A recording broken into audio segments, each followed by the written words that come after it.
Yo, what's up, Hey, everybody? Welcome back to Keepin It Fantasy on the Tape Never Lies Network. I'm Ivan Vargas. That's my guy, Chris Jackle. Claudio, unfortunately, he's back from Italy. Claudio's yes, back from Italy. He had a wonderful vacation. I know he's been sharing on his social media, but Claudio had to take care of some business today. He got some teeth pulled out of his mouth, so he's all he's numbed down to up one. and yeah, he's down to one. He's Yeah, down good to old one. Chomper. He's all Novocained up, and Yep. he didn't want to come on here and sound all ridiculous and slurring and whatever. So Claudio will not be here to finish out the year, which has honestly, Jackal, it's been a wonderful year for fantasy. We've just finished up the league. Everything I felt like went smoothly. Things to work on, but I think for our first inaugural league and fantasy football show, I think it went pretty good. How do you feel? Two things. One, Claudio, I feel for you, man. It sucks, tooth pain and all that wonderful stuff you're dealing with. I'm hoping the meds help and you get some rest tonight. Obviously, you want to flap your gums tomorrow night on keeping it 100 as Adam Rank joins the boys. Oh yeah. And it's going to be a great show wrapping up the season. And but as we speak of wrapping up the season, fantasy this year, the three of us had a good time chopping it up. It's sad that it came to an end. It went by fast. I couldn't believe it. There were many times during the year we all said, "Dude, it's like fucking week 10 or it's week 12. Playoffs are starting." Like it just kind of it. That's life in general, I guess. It moves, and it was fun. I had a lot of fun. We had a great first or second season of fantasy, with respects to the league. That's true. Yep. That we had, last year, Ryan Cox being the inaugural winner, as we kind of are looking to continue that momentum. And the second annual champion was crowned this year, and we'll get to that at the end of the show. But dude, it was fun, man. Fantasy was wild, up and down, left and right, up, down, left, right, BA center, start, whatever it is, Right. here we are. So I don't know where you want to start. We could talk about Well, I'll talk about good, this. the bad, the ugly. What do you want to get into? I'll agree with Jeffrey because Brees Hall. I think he was going to be a monster, and I picked him. I picked him early, and he honestly he wasn't a disappointment. It was just disappointing to lose him, and Yeah. that's pretty much it. Well, yeah, Brees Hall I think is going to be a beast come next year. Hopefully, he heals up and is good to go. But yeah, rookies, right? yeah, Like, a couple was that rookies. Kenneth Walker was another guy. Speaking, Brees Hall definitely hurt, but he looked amazing, and I thought like Kenneth Walker carried that torch once he went out. It was that rookie running back that stepped in. Brian Robinson got a lot of pub with everything that happened to him this year, but Kenneth Walker had a couple games where he almost had 30 points. I think it was like 2 over 27. And the Seahawks they're in the playoffs. Yeah. So he's I think he's a little banged up, but he should be good to go for the playoffs here. If I could be wrong on my little injury report, I'm not a doctor. Well, he did get banged up during the regular season, but I think he's going to be good to go for the playoffs. They face off. I mean, tough matchup. They play the Niners, their arch rivals. I know. I living up there in Washington. I know how they can. We hate the Packers, and rightfully so, and our rivalry gets heated. I mean, we're not throwing people down the steps like they did in the Eagles game. Christ. We're not throwing. I mean, I'm not at least. I mean, some Bears fans might do it, but I'm not at least. It was alcohol induced. I But hope, man. it is an intense rivalry, and I'm sure it's going to be a hell of a game. But you know what? Let's go ahead and just start with. Our top fantasy guys. We'll go position by position. Our top fantasy guys of the year. I'll let you start it off. We'll start out with quarterback. Obviously there's a couple obvious guys, but why don't we start out with somebody that's a surprise? That was a surprise to all of us. I mean, with respects to surprises, I'm gonna dodge your question or the way you position that question or the way you phrased it, because I'm gonna say Patrick Mahomes. You lose Tyreek Hill, right? We were talking about this before the show a little bit about with respects to the running backs, but Mahomes was a player that they thought, hey, MVP candidate, obviously, but you're losing that weapon with Tyreek Hill. Where is that production going to come from? They brought in Juju Smith-Schuster. They brought in, Claudio's dude, Jerick McKinnon. And, Pacheco came to, he came to be something very fantasy relevant, but also fantasy or football relevant for the Chiefs and produced on the field. Mahomes had one of the best fantasy years ever. He set a single season record for most fantasy points by a quarterback this year, 417.4 fantasy points, right? But he broke his own record, which was 417.08 in 2018. He's the second player and the first quarterback to have multiple 400-point seasons. The only other player to do that is LaDainian Tomlinson. So I don't know if I really answered your question, but Mahomes to me was he had a meteoric season. It was arguably one of he threw for, it was fucking ungodly, man. I mean, it was godly. I'm trying to look for what I have right here, but he had threw for over 5,000 yards, 40 touchdowns, 12 interceptions, and he ran for over 300, almost 330 yards and 4 touchdowns. So, I mean, the guy had a fucking huge year. He's my quarterback top performer, arguably a fantasy MVP. He's probably the league MVP when they announce it in a couple of weeks. But who is a quarterback that was your MVP, if you will, to say the least? Well, if I'm going to pick one as far as an MVP, it's going to be Josh Allen. I mean, he was I played on my fantasy team. I drafted him for a reason. Yeah. He's QB number 2. Had similar numbers. I think he was just short of 400 fantasy points, but threw for over 4,000 yards, 32 touchdowns, 13 interceptions, had 760 yards rushing, 7 TDs. Those two guys, I feel like they meet again in the championship game. We're in for a treat. Absolutely. We're in for a real treat. Neutral side or not, we're in for a treat. Yep. I think the Bills and the Chiefs are obviously the cream of the crop in the AFC, possibly the 2 best teams in the NFL, but we'll see what happens. I think Josh Allen is he's that dude. He's taking his game to the next level. I'm sure that they're going to go ahead and grab a couple guys from the draft, probably some more playmakers. Who wouldn't want to go to a team with a guy like that? Yeah. The way he plays, looks like, and honestly, that culture the way that the culture. I was just going to speak on the culture. We saw DeMar Hamlin go down. You saw how those guys rallied around him, and honestly, I commend the whole. I won't go as far as like the league offices, but the teams around the league and the players around the league, I commend them for how they treated the situation, how they supported DeMar. Everybody out there that supported DeMar, like if you saw it, it was very scary, man. It's very scary. I know it's a game, but that's something that was out of the ordinary for anybody. And it was just amazing to see, them rally around him, amazing to see him out. But that you spoke to that culture for Buffalo, Josh Allen leads that. I feel like Josh Allen is one of the guys at the forefront of that culture and just being a guy that at week in and week out, he could put up 50 points. He could put up 50 points. He could throw for over 300 yards, 4 to 5 touchdowns. He could do that. For me, he's my MVP. Okay. No doubt. I'm going to go ahead and just jump in with a couple of surprises that were top 10 quarterbacks that you weren't on the radar, rightfully so, but ended up being guys that really turned it on and surprised a bunch of people. One guy, Geno Smith. Oh, yeah. We talked about him early, and there was a certain point where we were teetering on whether, we want to even suggest Geno to the fans. And then it was just like, all right, this has been 4 weeks in a row, 5 weeks in a row. Geno Smith is a guy you need to go ahead and pick up and keep on your team or even just start. Ended up breaking the Seahawks. Russell Wilson's passing record, I think his record for yardage in a season. Or passing in a season. Threw for 4,069 yards, yeah. And ended up eclipsing that. And honestly, QB6 in fantasy points. That's QB6 amazing. overall. And honestly, for a guy who literally has been written off his career, at a certain point, to have a season like this, a bounce back season like this, not only in fantasy, but, in real life, I think Geno Smith was just the surprise of the year at quarterback, at least. I just give him all the props he deserves. It was a great year for him. Like you said, 4,069 yards, 29 touchdowns, only 9 interceptions, 315 yards rushing with a touchdown, just under on this website. He's just under 300 yards. Yeah. So, but Geno Smith was a guy that surprised the hell out of me.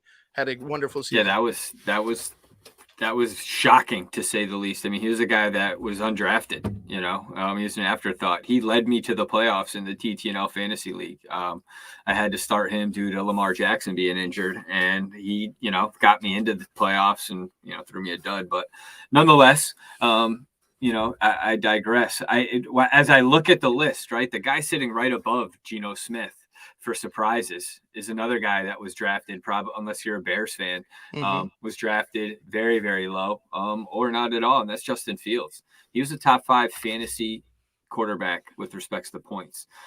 He had 307 fantasy points this year, which is staggering to think about. He threw for just over 2,200 yards. He had 17 touchdowns with 18 interceptions. Obviously he rushed for 1,143 yards and with the 8 touchdowns. So that's it. With respects to value, draft pick, and production, he's one of probably the one of the highest. I was trying to bring that up before we were talking here with respects to the value in terms of production. But and I know we have a list somewhere, but the one guy I wanted to talk about, and I don't want to steal your thunder, but is Jalen Hurts. Yeah. He was a dude that was drafted like in the anywhere between like the 50 to 60th range, and he ended up being a top 3 quarterback. I just couldn't get over that. He led people to championships.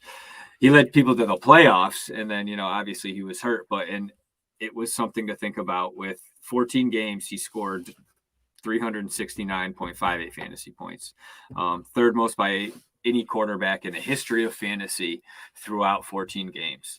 So Jalen Hurts was, to me, him and Justin Fields neck and neck for that value. But Fields drafted well below, but I mean, he's only 60 points, or I'm trying to do the math here. Yes, 68 points behind Jalen Hurts, Fields is. So, and granted, he did it in, how many games did Fields play? 15. He missed 2 games. Or 3 at the end. 2 or 3. Ended up missing 3. Yeah, with the last game.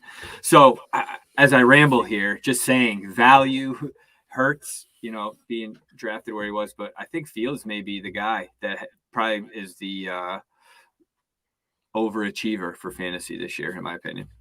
Definitely. I mean, the big surprise overachiever, and there are a couple guys that I think. Well, one guy that I think he's starting to come into his own. One guy that I'm not sure if he overachieved because he's, he was on the hot seat, but Daniel Jones, he was number 7 overall quarterback for this fantasy year, 3,205 yards, 15 touchdowns, only 5 interceptions, ran for 708 yards and 7 touchdowns, just shy of 300 yards. He's 2 behind, obviously, Justin Fields, just behind Geno Smith, but he has the Giants in the playoffs. The Giants are in the playoffs. They're facing Minnesota this weekend. And an extension, too. And he's earning – exactly. He's earning an extension. What a difference a coaching staff makes. Yep. You looked at – Imagine that. You looked at oh, my God, I'm forgetting his name. Short ball dude. Dayball? Buffalo. Dayball. Thank you. I was like, short ball dude. What's his name? But no, Brian Dayball has done a great job with him. But... You've seen how many injuries that they suffered throughout the year. At wide receiver, they suffered injuries. At offensive line, defense, they suffered injuries, but they kept fighting. They kept playing, and they got into the playoffs, man. Like they were there. They were winning games early. They struggled. They continued to stick with it, and they won games late. And did a great job. He's one of my surprises of the year. That would be Daniel Jones. Honestly, add one more to your list. Yeah, go ahead. Add one more absolutely. Because it was brought up here. Bob had asked, "What about Goff?" Goff's finished top 10 in fantasy for quarterbacks this year. He was QB 10, which is to think of that offense. He threw for 4,200 yards, 29 touchdowns, 7 interceptions. He rushed for 68 yards. So never mind. But he had 281 fantasy points, which put him at a top 10 finish, just above Tom Brady. Tom Brady and Justin Herbert. So yeah, trying to flash us there. No, yes, Jesus, sorry, I didn't realize I was doing. Hey, I got a screen behind my monitor here. Hey, here's my crotch real quick, guys. Hey, I got pants on. Hey, take it easy. No, but Kirk Cousins and Trevor. It went Geno Smith number 6, Daniel Jones number 7, Trevor Lawrence, Kirk Cousins, Jared Goff.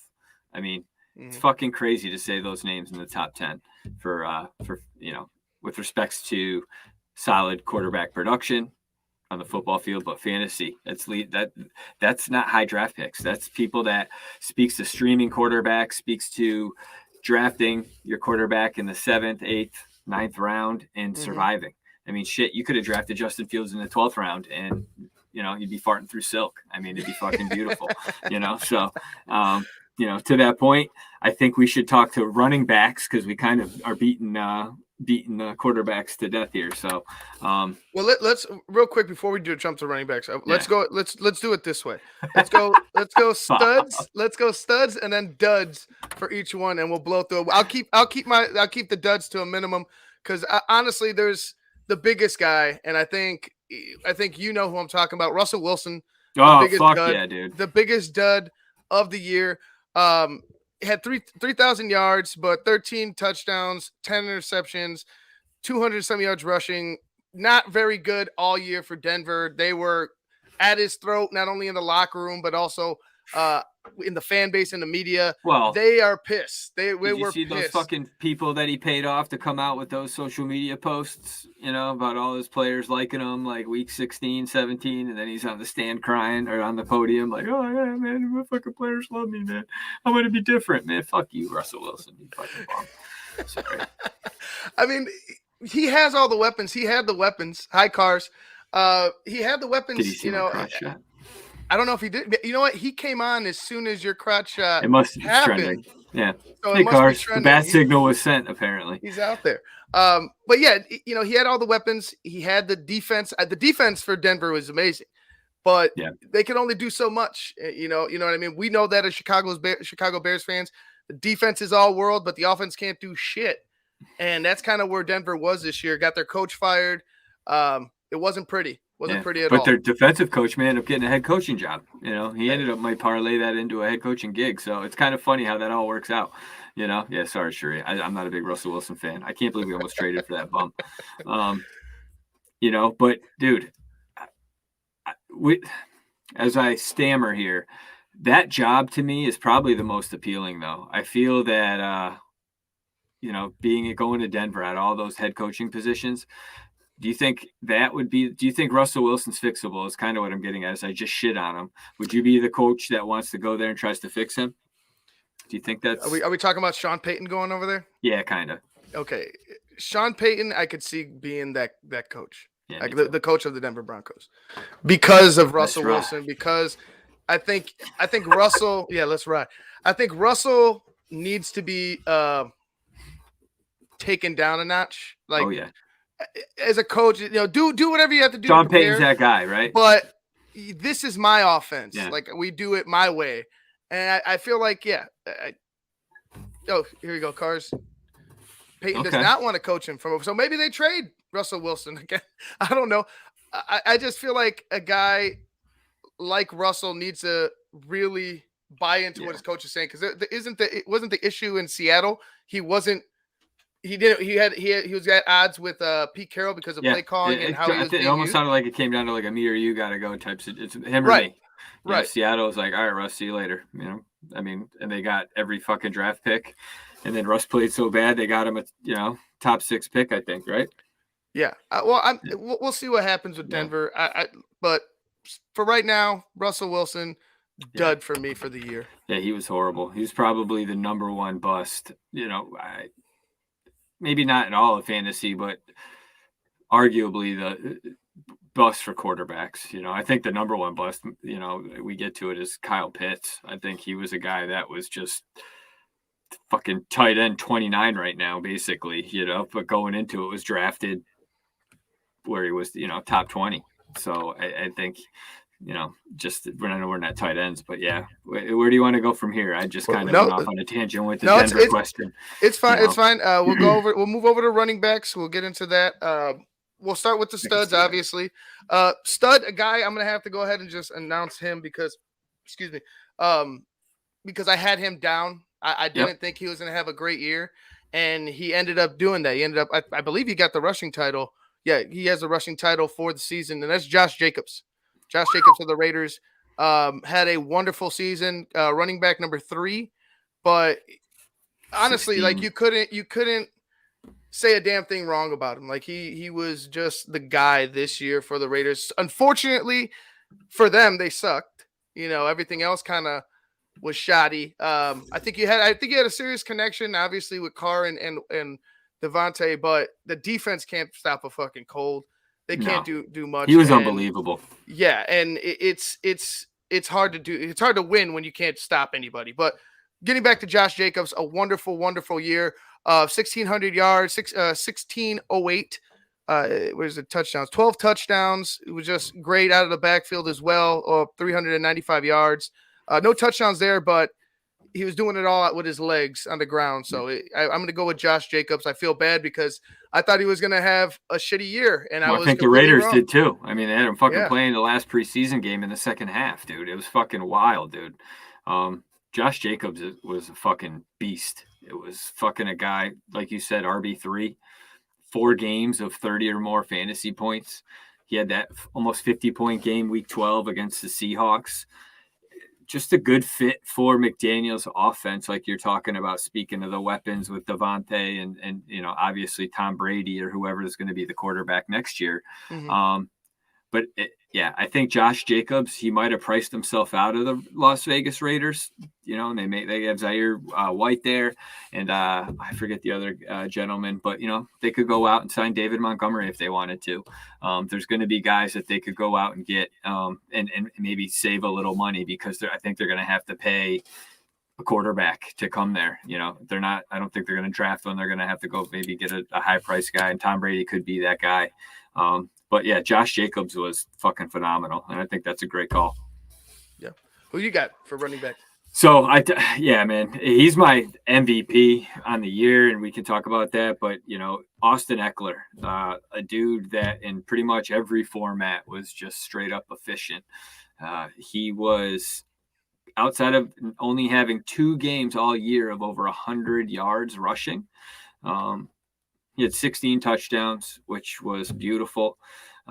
He posted 4 or more receptions in 15 games. Mm-hmm. So, obviously PPR production, he was much more productive than standard formats, but he was still very efficient on the ground with respects to all the touchdowns he had. He had, like I said, 4 games of 32 or more points. He is an RB1 on the year. He is my MVP. He was a guy that I sadly in my dynasty league traded for a couple of draft picks this past offseason and have regretted it ever since. But with Eckler, I mean, he was fun to watch this year, but every game he was just putting up fucking just monster fantasy points. And, I don't know if you had him on your team. I did not.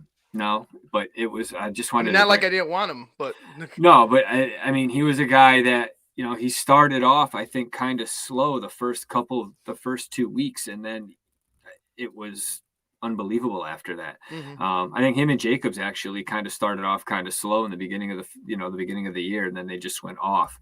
But Eckler, I can't get over it. I mean, he only had 881 yards rushing, but he had almost 700 yards receiving. And targeted 123 times, caught 103 of those. So yeah. I mean, he was their leading receiver, I believe. Yep. In receptions. Think about that. Mike Williams, Keenan Allen was out a while, but I mean, he was a monster. I mean, he was just a straight fucking beast. And, like I said, any format, but there was a stretch, week 4. Mm-hmm. Yeah, week 1 and 3, he had under 14 points, Yeah. And then he went off after that. And I'm just looking here, and it's same with Jacobs. Like you were correct. Those first 3-4 weeks, they were real rough for him. Yeah, it said after the 2 completed a 3-week month of September as Fantasy's RB13 and RB29 respectively, Eckler scored 329 fantasy points in his final 14 games, and Jacob scored a third best 296.2 in his final 14 games. So they were both pretty much RB 1 and 2, 1 and 3 by the end of the year, and it shows based on as we broke down the stats right there. So it's pretty fucking wild. Hell yeah. I mean, he's a threat in any game. I mean, you knew his talent, but like you said, him and Jacobs, they just turned it on at a certain point. And another guy that I felt like turned it on once he left a certain place, you're gonna get to it. Christian McCaffrey. I feel like, hi Shane. I feel like he was a guy that was like waiting to be, just wrote off, and it's probably coming to an end, but he's been turning it on. The 49ers know how to use them. They've been using them right. Okay, I was hoping you're going there. I feel like Christian McCaffrey, with maybe a full season with the 49ers, might be running back number 1. And that's just because they know how to run the football. They know how to use a guy like him. Carolina, once they had Wilkes in, they started running the ball, started doing what they should have been doing with him. But, too little, too late. Good. Christian McCaffrey was a wonderful addition for the San Francisco 49ers. 1,094 yards. He had 8 touchdowns on the ground, 4 through the air, 700 yards through the air as well. He was targeted 105 times, had 82 receptions. So, yeah, he was used similar to Eckler. Once he got over to San Francisco, and it was all good for him. Yeah, I mean, he could be the number 1 pick of the draft next year. If he could be the overall consensus 101, 1.01. He had 11 games with the Niners this year, obviously after the trade from the Panthers, like you talked about, 9 double-digit PPR production games, which, with 25 or more PPR points in 5 of those games, which that had that 40-point, I think it was like 40.26 point game. He dropped, put up the Rams rear in week 8. Yeah, you talked about the system for Shanahan, right? I mean, he's the way they pass the ball, and you pair that with that rushing attack, where he creates both blocking angles and numbers to play the side. I mean, it's something that it's fun to watch. It's going to be fun to watch this playoffs, and the Brock Purdy show is realistically it's a CMC show. Yeah, that's a great call. I think he's going to be very fantasy relevant, and it's almost you get worried about the injuries, but with the usage in the 11 games with the Niners, he's been pretty durable. He's been banged up a little bit, but he continued to play. He's that guy that he's always a soft tissue injury away from being out a few weeks, but this year there was durability. He came back from injuries this year, and it was nice to see. So I think going into 2023, he's probably, he's a debatable first overall draft pick. Yeah, I agree. I totally agree. Well, we'll get into this past year's number 1 draft pick because he's going to be coming up on the flip side of this. Sticking with duds, I'm just going to go just read off a couple here. Derrick Henry, I mean, he's the heart and soul of that Tennessee team. They wouldn't be anywhere without Derrick Henry, especially this year. And trading AJ Brown, that was obviously in retrospect stupid as hell. But yeah, Derrick Henry, 1429 for the yards. He had 13 touchdowns on the ground, no touchdowns through the air, 379 yards receiving. Derrick Henry just does what Derrick Henry does. I imagine him putting up, I mean, unless he has a down year next year, I imagine putting up similar numbers and being drafted kind of in the same spot. I mean, he's a consistent, right? You like the guys that are consistent. Derrick Henry is one of those guys. So yeah, he had a wonderful year. Nick Chubb also had a good year, even though Cleveland kind of fell off. Yeah, they fucked his production. Yeah, they screwed his production up. I shouldn't say that. He averaged almost 100 yards the last four weeks when came back. But I thought when he came back, I thought they were focused. At least the first couple games, I thought they focused on Deshaun Watson too much.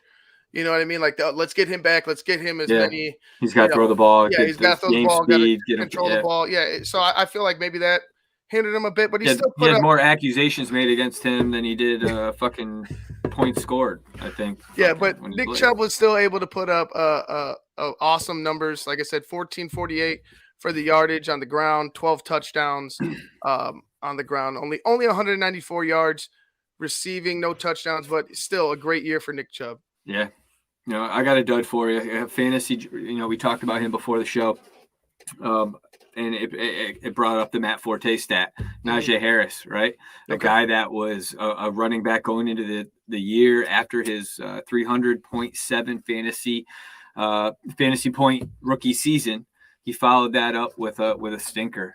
He had just over 220 fantasy points this year, which the 14. Let me see. This is a pretty interesting stat. I don't want to screw it up, right? I screwed it up telling it to you. So he had 76.84 fantasy points less than he did his rookie year. He played in every game this year for the Steelers.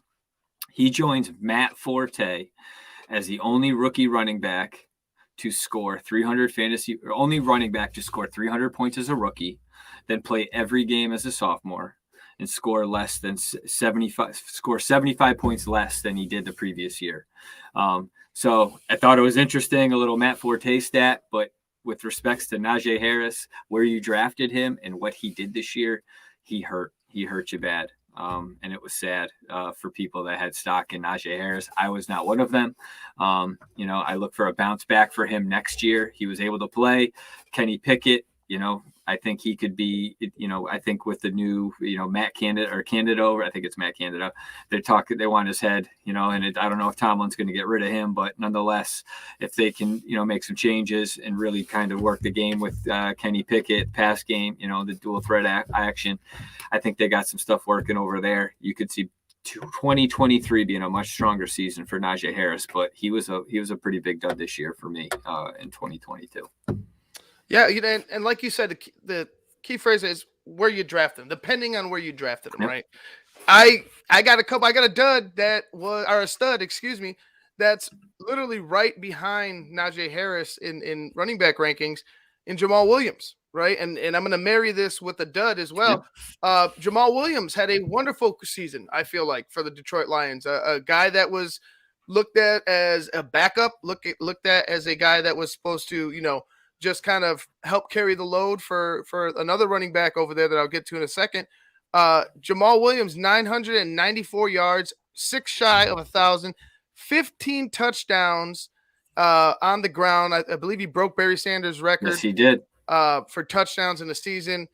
Very emotional after the game, was thanking his grandfather. He was all over the map, bro. All over the place. I mean, the intro was hilarious. Like he's honestly quickly becoming one of my favorite players just because of how charismatic he is, how funny he is.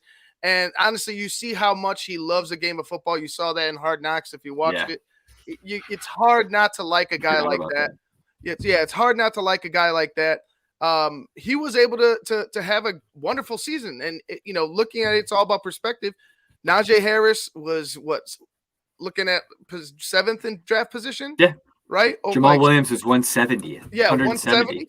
That's huge. Yeah. That's huge for Jamal Williams. And honestly, I couldn't be more happy that I picked him up after Breece Hall went down, because if I didn't, I would be worse. Didn't have a great year at the end, but I would have been worse off than I was. But, sticking with the Lion theme, a dud, DeAndre Swift. DeAndre Swift was his position 13th. His draft position was 13th, ended up being RB24. Yeah, RB24. I got 27th over here. Yeah, dependent. Yeah. He was all over the place. I know he had a few injury and was out a few weeks, but even when he was in the game, he was very hit or miss. You could see the frustration on Deuce Staley's face. Even with Dan Campbell, they knew who to trust with the football in certain situations, and that was Jamal Williams. So it was hard to watch if you were a guy or a person that picked up DeAndre Swift. I know the frustration that you felt, because there was a couple guys I picked up that were like, do something. Guilty. Like, do something. So yeah, Jackle, you're one of them. So you know how it is. Big time dud for me. He led them. Well, he had more receiving yards than Jamal Williams, but that was about it. Yeah. That was about it. He got 70 targets. He had caught 48 balls, but I'm looking at his numbers, right? I don't know if you have it in front of you, but when you look at I'm going to just draw a parallel with respect to baseball players, and the numbers. You look at that law of averages, the guy's like a 270 hitter, and it's like, oh, he's hitting 370, for the first 4 months. And it's like, don't worry, it's going to even out by the end of the year. He hits 220 for like the fucking last 3 months of the season. He ends up hitting 270, right? So, dude, Jamal Williams has been in the league 3 years. He has rushed for 521 yards, 617, 542. He's, so receiving he's 360, 450, and 390, all relatively the same. It looks like that may be what DeAndre Swift may be, he's that complimentary back. He is not the guy that, everyone thought he was going to be this year. The bell cow, yeah. Not durable. Misses some games. Granted, he played in 14 out of 18 games this year. And, the previous 2 seasons, he played 13 games. So I think there's something to be said about that, man. And it was just interesting as we were talking about it, looking at it, that, you might have hit the nail on the head this year with him, man. So I have to tip my hat to you because you definitely pounded that drum all season, pretty constant. And, you were dead on. Appreciate it. Deuce Staley, Jeffrey Deuce Staley is a running backs coach for Detroit. Yes. But yeah, let's keep it going. You had a dud you want to throw in there? We talked about Najee Harris is a big one for me. Did you bring up Tony Pollard? I did not bring up Tony Pollard. And I think he not a dud. I think right. He's a guy paired with Ezekiel Elliott, produced in 11 games with double-digit PPR production, 2 games of over 33 fantasy points. He has that home run speed. He's got the ability to just take one to the house at any moment's notice. And he also surprisingly caught some balls out of the bat. Maybe not surprisingly, but he had 4 more receptions in 5 games this year. And so I felt that equated to not only a very big surprise with respects to where you probably had him. I'm not sure if you drafted a guy like that, but to the point of where he finished, he helped you get to some playoff game, helped you get to the playoffs if you picked him up off waivers, or if you were a guy that stashed him looking to handcuff him with Ezekiel Elliott to start the year. But I think he's a guy that could be a breakout performer for 2023 as we talk about it here. But he was a dude. Tony Pollard finished as an RB7 on the year, which just under 1,000 yards rushing, 988, and he had 371 yards receiving on 39 catches after 54 targets. So very efficient. Fucking Tony Pollard was a fucking big surprise to me. Did not anticipate it, and I know Claudio was talking about him to start the season, and he wasn't far off. So what do you think about that? Well, I agree. I agree. Tony Pollard, a guy you could trust. He's probably going to be the guy moving forward. I don't know. Average draft pick was a 70, 71, dependent. Ended up like we said, RB 6-7 time frame. So that's pretty good value. Definitely. I'm going to go ahead and just elephant in the room. Do it. Biggest dud at running back, Jonathan Taylor. Number 1 overall, ended up finishing 30th on the website I'm looking at. 861 yards. I know he got hurt later in the year, but that doesn't justify the performance prior to that. The Colts sucked. I was shocked at that. I thought the Colts were going to be better than they were, but they are not. They're not doing the job I thought they were going to do. But Jonathan Taylor was honestly, he was a non-factor this season. Yeah. He's a non-factor in fantasy. He was a non-factor in real life. 6 games this year, yeah. He's a non-factor in real life. Yeah, well, I'm serious. I mean, just sounded funny, but yeah, no, we're talking fantasy, but yeah. But I mean, in all honesty, on the football field, it wasn't there, man. It wasn't there, and disappointed a lot of people because I'm sure a lot of people. The David Johnson Award. Oh, that's a good call. Oh, that's huge, Bob. I like that. I mean, it's a huge negative. That. It's a huge negative, but I like that. I like that little word. We might have to go ahead and we might have to get a trophy or something and give it away. Number 1 draft pick this year. Definitely didn't live up to it, man. He played in 11 games. Failed to live up to the 2021 excitement. You thought the Colts were going to be something, bringing in Matt Ryan, and it was just same old Colts. And now Ballard, give us all your fucking picks, and so you can get your quarterback. But Jonathan Taylor just surprised me. I had him in our TTNL league, and he fucking hurt me significantly. That would hurt bad. Yeah. I remember at the beginning of the year, I said I was going to take CMC, and I took Taylor, and I should have fucking took CMC. That's maybe been a different story this year, but karma's a motherfucker. That's true. Yeah. Final three of the top 10 for go ahead. top 10 running backs: Aaron Jones, Ramondre Smith, and Dalvin Cook. That rounded up your top 10. Let's go ahead and move over to the wide receivers because I'm looking at the clock like we talked about, and we're moving fast. The clock's moving fast, and we're still on running backs.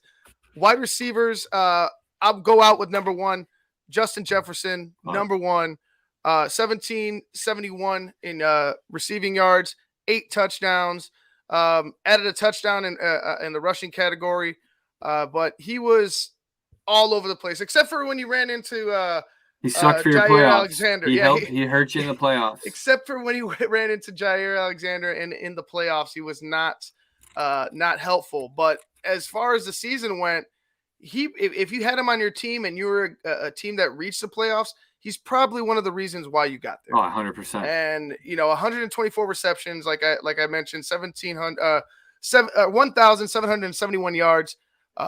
Receiving those 8 touchdowns. He was the number one receiver this year for fantasy football. You got to give him props, man. 100%, man. He had 7 games of 30 plus fantasy points, which was a single season record for a wide receiver. And he had a positional best 368.66 points, which was 12th best in the history for in fantasy for wide receivers. So monumental year. He had a fucking dummy Kirk Cousins throwing him the rock.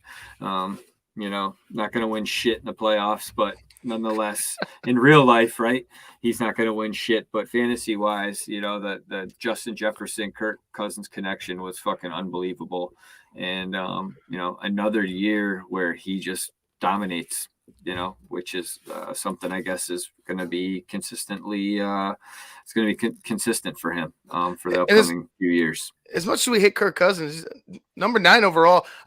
The funny part is he threw 14 interceptions, and those 14 interceptions, that same number got Derek Carr benched, which is just kind of weird. You know what I'm saying? Like, he threw for 28 touchdowns. I sent Shane a stat before the Bears game the other day. It said Vikings quarterback Kirk Cousins need 2 passing touchdowns against the Bears to become the 6th player in NFL history with 3 straight seasons of 4,000 passing yards and 30 passing touchdowns. The other quarterbacks to do this are Peyton Manning, Dan Marino, Patrick Mahomes, Josh Allen, and Drew Brees. I was like, God fucking damn. Like, holy shit. And I believe he threw for 2 passing touchdowns against the Bears. So he is the 6th quarterback to do so. I know he had that fucking 17 reception or 17 completions in a row earlier this season. Yeah, it's pretty crazy. That was pissing me off. But let's go ahead. Let's get back to wide receivers. Yeah, sorry. We got off in the weeds again. Let's go ahead. Throw out a. Actually, no, I lied. So he didn't throw those 2 touchdowns. So he only ended up with 28. So he's not the 6th quarterback. So fuck him. He didn't do it. All right. So go ahead. So you were talking about Justin Jefferson, right? Like, yes. Yeah, definitely. I want to say it was like the year of the duos and for fantasy football. You had Tyreek Hill and Jalen Waddle and AJ Brown and Devonta Smith. Tyreek Hill had 347 fantasy points, which was 2nd for all receivers. Obviously, we just talked about Justin Jefferson, and Jalen Waddle had 259.2, which put him at 8th. And AJ Brown was at 299.6, which was 6th place, and Devonta Smith, which was 254.6, which was 9th. That's pretty fucking wild to see out of those 4 receivers. It is not very common to have 2 wide receivers among the top 10 in PPR fantasy points, but it had been done 24 times this century entering 2022. And it happened twice more this season, obviously, with the 2 that I just named. And it's very rare. But to that point, it was pretty statistically just it's astounding. Those are numbers that gets Carr, going, gets the heart pumping when he, hears stuff like that, starts knocking the wood here, But are there some receivers that you did not like this year? I wanted to add just to that point because you talked Please. about it being the year of the duo and honorable mention. I know they're not top 10 guys, but they're very close. Like it was very close. Like you said, I thought that phrase was perfect because Tyler Lockett and DK Metcalf, and I'll extend it to the top 20, but they both had over 1,000 yards this season. Catching for Geno Smith, Jamar Chase and T Higgins both had Jamar Chase or T Higgins had over 1,000. Jamar just short of that, about 40 short of that. But yeah, the duos, adding two potential number one receivers or whatever you want to call them, 1 and 1A, or if you want to call them 1 and 2, fine. I think in certain cases they are 1 and 2. But yeah, the duos at wide receiver this year, they just turned it up. I thought that was an awesome little line there by you. But you want to go with the duds or just a couple rookies, I think, real quick to just mention Chris Olave and Garrett Wilson, two guys I think that definitely lived up to the hype going into 2022, producing on both offenses. Wilson averaging 13.1 fantasy points this year, and Garrett Wilson had 5 games of 17 or more fantasy points with the shit quarterback and then a makeshift quarterback. So, I think, those are two guys going into 2023 that you could probably look to not overpay for because I think they're going to be drafted pretty high. But if you are able to get them on your squad, you could, I don't see a sophomore slump with those two. Yeah. Dud that I had. Go ahead. Sorry. Oh no, I drafted Chris Olave. He was not pleasant surprise. Yeah. Pleasant surprise. Garrett Wilson was a guy for me in our TTNL league. He was a dude that I drafted and was able to. I didn't do well initially. I think he started out okay, and then kind of went quiet. But yeah, boom. Christian Watson, as we talked about in the chat, he was another rookie that people were high on. Nonetheless, coming into the year with the draft where he was taken. Excuse me, with respects to where the Packers took him. And so with who they had on their team, you expected Rodgers to kind of give him that production. And it took a little bit, but yeah, he hit a streak where he was catching touchdowns left and right. And a guy that I expected to do that was Drake London. And he was a dude that it's just did not produce. I think any receiver in that offense just kind of was non-existent. Right. Drake London was, I thought he was going to do something in a red zone. Didn't happen. I drafted Watson and I gave up on him. So it just goes to show you, makes sense though, because he underperformed, he got shit on, and then it clicked and he went off. Yeah, it is what it is. But yeah, I'm sorry to interrupt. You're talking about Drake London and how bad that Falcons team was. No, but I mean, he finished with 4 touchdown receptions, 7 games of double-digit PPR production. 5 over his that was 5 over his last 14 games. Just a guy that you thought would do more, and he didn't. I think if they can get a quarterback in Atlanta, I know I keep talking about 2023, and maybe we can one of our shows that we can get into down the road is our 2023 mock drafts and our rankings, and kind of break that up when Claudio gets his dentures put in. So we can hopefully talk about these receivers and where we think they're going to be drafted down the road. But Drake London was a guy that I just, high hopes. And I caught him in a couple of leagues when I, was able to get him. I ended up having to just say la vie and got rid of him.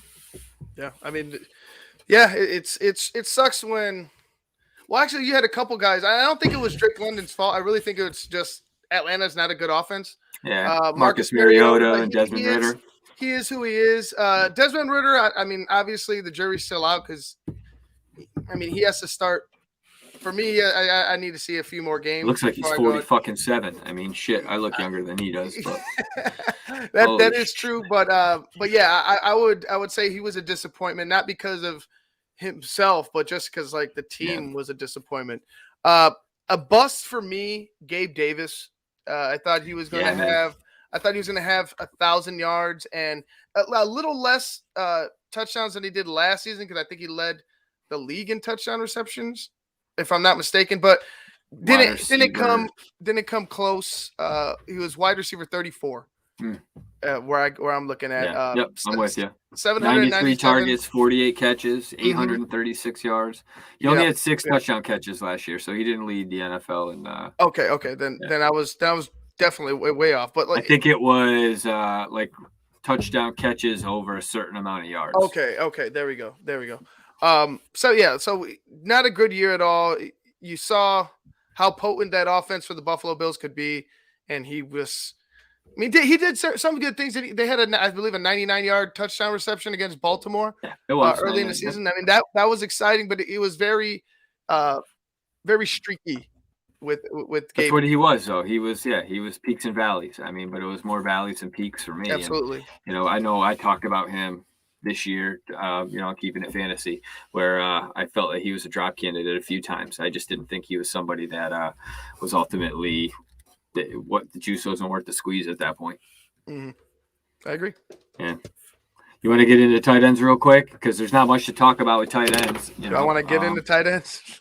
Well, we always want to get into tight ends, apparently, but Shane clipped that shit. But with respects to NFL football players that play the position tight end, there was a player that I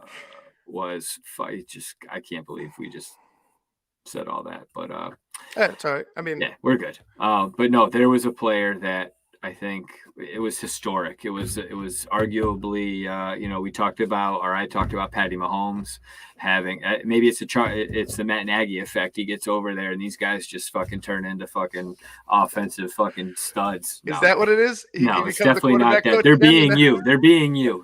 Be you. No, Travis Kelce. I mean, the year that he had, arguably one of the best tight ends, the greatest seasons for a tight end in fantasy football. Not only did he have 316.3 fantasy points, it's the second highest total in that position ever. But you could talk about doing it in a 16-game season. Obviously, that's that's debatable. In a 16-game schedule, he did it with the first 16 games. He had 306.5 fantasy points, which were then third behind Rob Gronkowski in 2011, who had 330.9, and then Kelce in 2020 had 312.76. He was a fucking beast. I mean, Travis Kelce just dominated. He was fun to watch. He was a guy that if you drafted every day or every game, he was somebody that you just sort of like, all right, yeah, well, I'm going to get mine with him. Who am I playing? What's he got a tight end? Oh, he's got that bum. That matchup is, I'm going to triple his production, which then just helps me out in some other areas.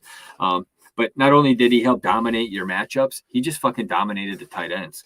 I mean, he had 100.9 more fantasy points than the number 2, which was TJ Hawkinson, who had 215 fantasy points. And it's the second largest gap in history behind Kellen Winslow, who had 111.6 gap in 1980. For that margin, just for sake of conversation. The only tight end over 1,000 yards this season. Yeah. He's a monster. How many catches did he have? 104. He leads the league. 156 targets, right? Yeah, 140. Well, 145 from what I'm seeing. Okay. But 104 receptions. He led tight ends in receptions, led tight ends in touchdowns, plus 20 yards receptions. He led in that. Did not lead in the longest touchdown. That was Hawkinson for 81 yards. But in pretty much every other 32 category, red zone targets, 25.4 target share, was second best total, 11 end zone targets. He's 33 years old and he is just he's just a straight beast. Yeah, I mean, he keeps it up, future Hall of Famer. You know what I'm saying? Like it'll be the greatest connection with him and Mahomes. I mean, it pretty much is now. I know him and Tariq were fantastic, but you see how just natural, like it's just pitch and catch when it's Kelce and Mahomes. Kelce to Mahomes is a nightmare for a lot of defensive coordinators throughout the league. So yeah, I agree. Just to put that perspective, or just to put the gap between Kelce and TJ Hawkinson in perspective, if to take Hawkinson and then do the same number, right, that would put Zach Ertz at tight end 18 Like that's how far of a gap that is between those two. So Kelsey was just a straight fucking monster in 2022. I can't get over that. When I was like doing a little deep dive into that shit, he was, is he a tight end? Is he a first round pick at age 34 next year? I don't know. But pretty much been tight end 1, tight end 2, tight end 1, tight end 1, tight end 1, tight end 2, tight end 1 over the last 7 years. So he's just been a fucking monster. I think you can expect that next year. Yeah, I agree. Get into a couple surprises. Evan Ingram, yes, number call. 5, tight end number 5, had a great year, a resurgent year. I don't know. Worth every penny, man. Worth every penny for the Jaguars. He's gonna. I believe he only signed a 1-year contract. Yes. I think he's up for free agency this. Hey, come play ball with Justin Fields and Cole Kmet, man. If he's gonna play like that, you know what I mean. If he balls out like that, hell yeah, come over here and play with us. They got something brewing in Jacksonville. I imagine he sticks around in Duval, man. I think he does. He had 739 yards receiving, 4 touchdowns, over 170 fantasy points, 13 rushing yards as well. But yeah, he was just a great year for him after, kind of underachieving in New York with the Giants, or New Jersey with the Giants. Evan Ingram was a big surprise. Another guy, to be honest with you, it's kind of shocking when you see this guy made the top 10, but then again, it was a down year for tight ends. Taysom Hill. Taysom Hill is the number 8 tight end, had over 140 fantasy points, had 7 rushing touchdowns, had 2 receiving touchdowns, 91 attempts on the ground, 551 yards for Taysom Hill. He also had, I guess, receiving is secondary in this category because he had 8 receptions on 12 targets for 76 yards. And like I said, 2 touchdowns. He did have a game where he played quarterback and put up over 40, I believe. Am I wrong there? Oh, no, not. I was actually trying to bring that up, but I don't think he played quarter. I think that's when he first got in at tight end or something. Or he had a crazy amount. It's like 34, in standard leagues it was 34.1. Yeah, it was week 5 against Seattle. 112 yards rushing, 3 rushing touchdowns. He had a long of 60 yards for his touchdowns. But yeah, it had a crazy year for him. Ended up getting into the top 10 with tight ends, mainly rushing the ball, definitely not receiving the ball. So a big surprise for me. Yeah, I there was George Kittle was a guy that I thought was a surprise this year. I didn't think he came out strong with Brock Purdy at the end, but he was a dude that just it was just such an up and down year this year with tight ends. We talked about that throughout the season when we were looking at, I think it was like week 15. We were talking about playoff tight ends and the people that you were like the top performer. I think was like Juwan Johnson, outside of Travis Kelce, and so like Dawson Knox was a guy that got a couple of tight ends at the end, and it was just wild, dude. Tight ends are so all over the place. I talked just to Juwan Johnson was a guy, he rounded out the top 10 for tight ends, but the guy that was knocking on the door was Cole Kmet at tight end 11. Mm-hmm. I think he was a surprise. It seems like him and Justin Fields have built some, obvious chemistry, and it's not just Homer talk here. I think he's a legit candidate for a huge breakout in 2023. I think, looking at a guy that had 64 targets this year in an offense that appeared to be allegedly inept in passing. He had 46 catches for just under 500 yards with 6 touchdowns. So I'm very high on Cole Kmet. But he was a player that I looked at as like a fantasy, I don't want to call him, I guess you'd say a sleeper or overachiever, but not really just because but he was tight end 11 in a position that was really up and down. So I like what we're seeing. I think you're going to also see an extension for this young man coming up in the near future. And, I'm excited for Cole Kmet. And, with respects to tight ends, you took a couple of the guys I wanted to chat about with respects to Evan Ingram. He was the other dude that I thought was pretty outstanding for where he was drafted. And it was pretty wild. Yeah. I agree. Cole Kmet, I guess, honorable mention You know what I'm Yeah. saying? Rounded up the top 10 honorable mention. I know Dalton Schultz was there at 9, and then Jawan Johnson deserved to be in the Pat top 10. Fryermuth too. Yeah, was that? Oh yeah, Fryermuth, Pat Fryermuth over there at number 6. Yeah, because he was right around 100 average pick, and to be taken, tight end 6, that's good value. That's real solid. 2 duds. I know you had mentioned Kyle Pitts earlier, so that's one of them. Kyle Pitts. I thought, you, probably everybody thought he was going to have a monster season, probably have that Travis Kelce-like season. I think that's what we kind of all thought. Didn't pan out, ended up going on IR. Just didn't look good. Just the entire season didn't look good. I don't know whether it was due to injury or what, but he didn't look good at all, and he was definitely a big bust. Another big bust was a guy I ended up drafting and I thought was going to have a monster year as well, and that was Darren Waller. Waller, just 26 receptions, 37 targets, 353 yards, 3 measly touchdowns. He was under 100. Yeah, under 100 fantasy points. Ended up getting hurt, going on IR for like a month, and was just disappointing all season long. Just 2 big duds there at the tight end position. Yeah. Let's go ahead and move on. I know we got kicker and defense left. Yeah, we don't even need to talk. I mean, kickers and defenses. We'll speed round it. We'll just go to 5. I'll just read off the top 5, and then we'll just name a bust. How about that kicker that? I mean, realistically, there's no kicker. I mean, no one really drafts a kicker outside of the last round, pretty much, right? I look at the average draft pick for a kicker, and it's like 135, 142, 145. So. Okay, how about this? A surprise name that's on there and a bust. Okay. I'm going to say Dustin Hopkins was supposed to be kicker number 4 this year, ended up finishing at kicker 33. I don't even know if he was on a team at the end of the year based on that number. I would doubt he would be. I don't think it says Chargers. I don't think he's kicked since week 11. So, yeah, he's out of the league. So, there you go. That's my pick right there. Who do you got? Cairo Santos for a bust. Cairo Santos for a bust. You guys know why. You got to make extra points. You got to be able to kick extra points. Cost us a game. You can't fucking wave off your coach and tell him, no, I can't do it. Kicker 25. And granted, they made whatever excuse they had to make about saying, the wind and this and that, the footing, whatever the fuck. Kick the ball. It was a 38-yard field goal. Get the fuck over it. Anyway, I digress. Surprise at the top, Eddie Pinheiro, number 6 kicker overall. Ooh. So, little former Bear nugget there. So Eddie Pinheiro was able to go ahead and have himself a decent year for the Carolina Panthers. Okay. Defense.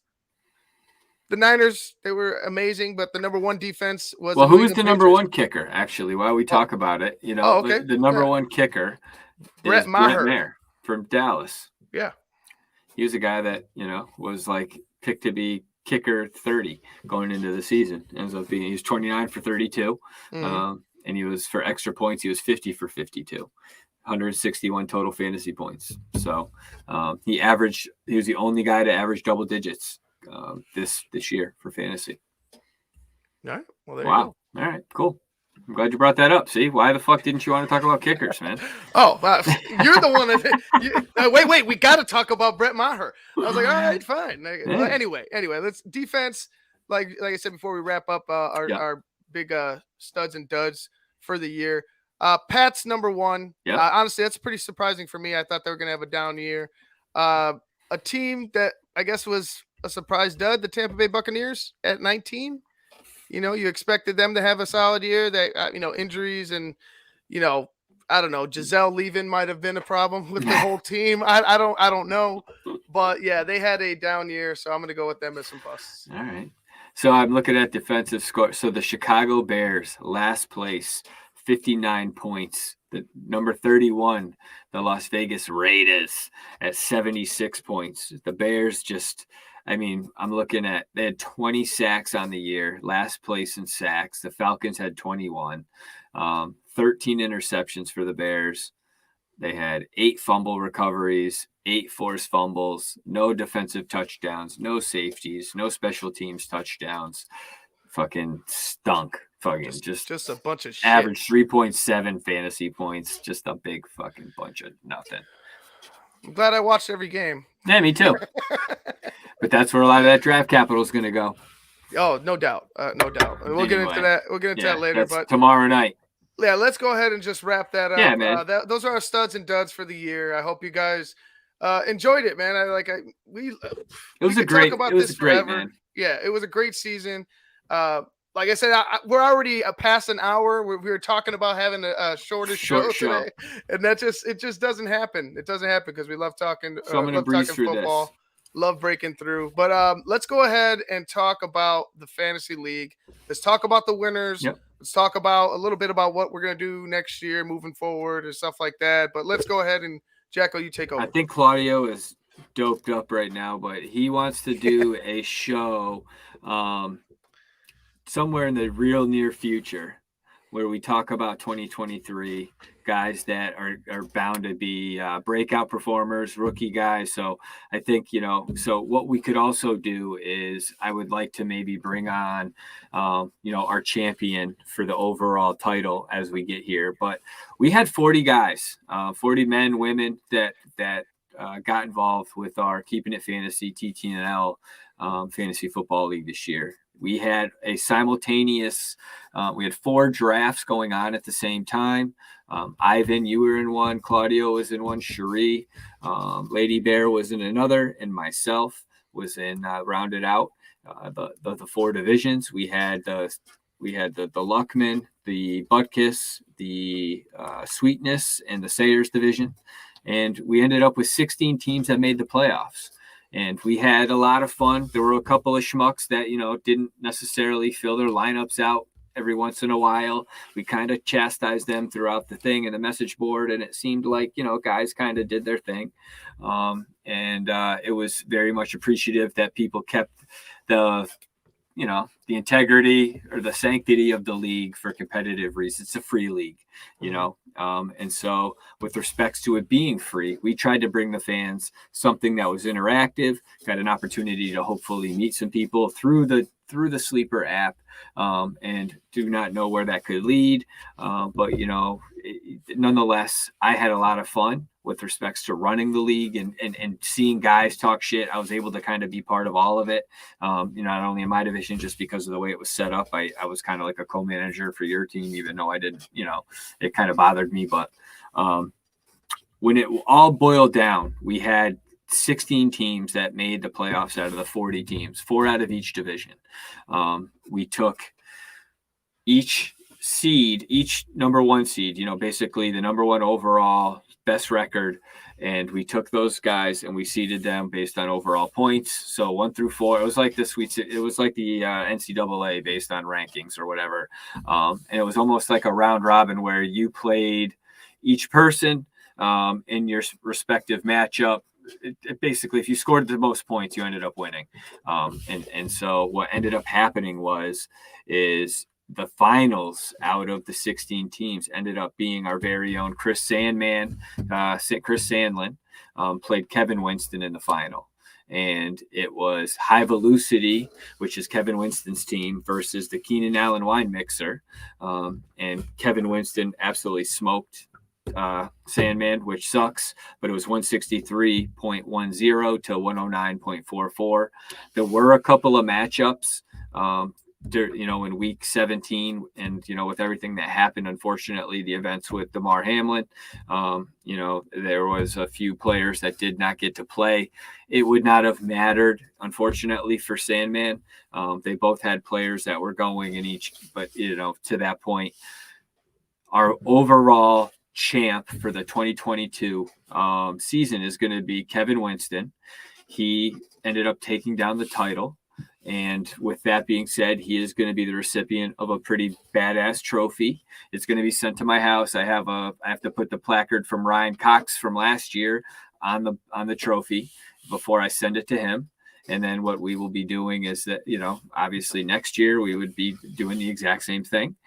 So I will be getting in contact with Mr. Winston for the 4 divisional champs. So while all that was going on, there were 4 guys that won, or 4 people won divisional titles. So the 4 divisions still had the regular playoffs, and I would like to congratulate the 4 winners. We had Full Mooney, which was at Smiling Cashews out of the Sayers division. They were a champ. High Velocity, Kevin Winston, obviously he made it and won his championship. Where the Mooney is, I don't know how to Volpa sticks out of the Luckman division. That's your division, right? Luckman. Mm-hmm. And then our very own Cool Kennedy won the Sweetness division, SFT Nation. Not exactly sure what that stands for, but maybe it's music related. Nonetheless, they're soft. I don't know. Who fucking knows, but, to that point, those 4 winners took it down. Congratulations to those 4: Smiling Cashews, Kevin Winston, Volpa Sticks, and Cool Kennedy. You guys all are going to be receiving a prize from us. I know the 3 of us and Shane, we're talking about some stuff. Actually, Claudio, he wasn't a part of this, but we were trying to figure out, sorry, Claudio, but we were just really trying to figure out what we're going to do for the winners of the divisional champs. We've kind of made up our decision, so we'll be reaching out to the winners when it comes to that in the near future. But, Kevin, you will have some significant hardware coming. I wish I had a picture of the trophy, but it's pretty badass. It's a good size. Congratulations to Kevin and the rest of you that participated. We hope you come back next year. I look forward to any suggestions that can make the league more exciting, more maybe something a little different. Get rid of defensive kickers and do 2 quarterbacks or whatever. Who knows? But we would like to double the league in size, get as many people as possible, and do what we can to expand the league, because we quadrupled in size this year, and we look forward to everybody being part of it next year. So as somebody that that ran it, I just want to say thank you to everybody that, nobody complained. Nobody really hemmed and hawed or anything like that. Any feedback's welcome. So you can still communicate through the Sleeper app. And I know I'm rambling here, Ivan. So, I'm hoping you got to enjoy the league. No, I think you said everything perfectly, Jackle. I we both appreciate the feedback from everybody. Like, we welcome it. Let us know. I mean, obviously, there's certain things that we're just gonna have to make a decision on, as Plus, it's a free league, right? Plus, it's a free league. Plus, we want to keep it fair and fun for everybody. Yep. But if you have suggestions, hit us up. We'll get back to you if we can. But I had fun. I really did. I had fun. I think everybody else had fun. I had fun doing the show. Had fun, just week in and week out. What's the fantasy league about? What are we doing in the fantasy league? What am I doing? Like, making sure, trying to win, actually trying to win it. Congratulations to Kevin. Awesome season by you. Awesome season by everybody else. Jackle, honestly, you should give Jackle all the props, because Jackle is running the league as a commissioner, the commish. So give Jackle all the props in the world, because he was all over the place. He was on it with everything. And we appreciate you, handling it, because honestly, I would be frustrated. It can be, man. But Sleeper made it easy. I will say, I can't take all the credit, because Sleeper definitely, they have a good product. I'm a fan of that. Very customizable. So that's why, like you said, any suggestion isn't a bad one. And what I'd like to do is somehow figure out how we can have all the leagues communicate with one another. And that could just be like a public forum, whether it's on a Facebook page or a Twitter space or however that shit works. We could figure it out. But that's something I'd like to bring to the table next year. So there's updates throughout. Everybody can see what's kind of happening, like a live stream, not live stream, but like live view through each division. So you guys can see questions can be asked there. We can talk about it. I agree. But, let's go ahead and wrap things up. Fun season. Yeah. Thank you, man. I know we went long. Yeah, dude. Honest, like we talked about before, it flies, and then we're there. Then it's an hour and 16 minutes in, and we're like, hey, well, shit, we went over, but we didn't go over. We love doing this. It's fun. Gonna miss you guys in the chat for a little bit. I know we're gonna do another show coming up in a little while, and they'll get kind of thinned out up until obviously next year, but. Fun stuff, man. I appreciate it. Guys, we're going to be talking a lot more Bears and Bears draft tomorrow, even though it's like, I want to talk to you about it right now, and I want to talk about all these idiot people. Fucking Jesus. I don't want to go out on a limb and say idiots, but oh, dude, if I got to read more shit Yeah, you're not smart if you're talking about trading your quarterback right now. Yeah, it doesn't make a lot of sense to me. So I'm just going to keep it at that. I know Phil and Shane are going to talk a lot more about it tomorrow with Adam Rank from the NFL Network. Yes, our guy. Love having him. He's a friend of the show. Just awesome when he's on. He was there last draft night. He was there the other draft night when they drafted Justin Fields. Last 2 years ago when they drafted Justin Fields. He was all, loving it. It's always fun talking to Adam Rank. So tomorrow on Keeping It 100, 7:30 Eastern, or 7:30 Central, 8:30 Eastern. I got that mixed up. Sorry, Shane. Shane's going to be like, who gives a shit about Central Time, Ivan? But anyway, go ahead and check it out. But for Jackle, I'm Ivan. This has been a wonderful year. Thank you guys for tuning in. Thank you guys for supporting us, liking the show, watching the show, sharing the show.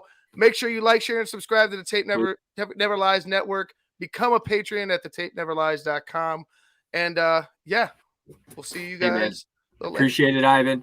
Lastly, the music, obviously, it's, as we go out and hearing Cool Kennedy's, sultry voice, just want to say thank you. It was always nice to hear that as, it plays in when the show starts. If you could see us, some of us are singing and rapping in the fucking background. I'm always waiting for you assholes to just pop the screen on. So it's like, oh shit, but cool. Thank you for the music. It made the show that just much more, authentic, and we really appreciate it. So I just want to say thank you again, Ivan. I know you got a lot going on your end, and being able to cut out 90 minutes on a Tuesday night with me and Claudio when he can show up. I just want to say thank you. So yeah, no problem. Thank you, man. Thank you guys for just a great show. It's a great vibe. We love doing it. We love talking football. We love coming on this show together. And right now you're actually saving me because I think there's a little baby upstairs that's still awake and crying. So if you want to go for talk 2023, man, hey, here we go. I'm joking. He is up, but I am joking. I'm going to go ahead and cut out of here. Guys, like I said, for Jackle, I'm Ivan. This has been Keeping It Fantasy on the Tape Never Lies Network. Peace. What's your fantasy?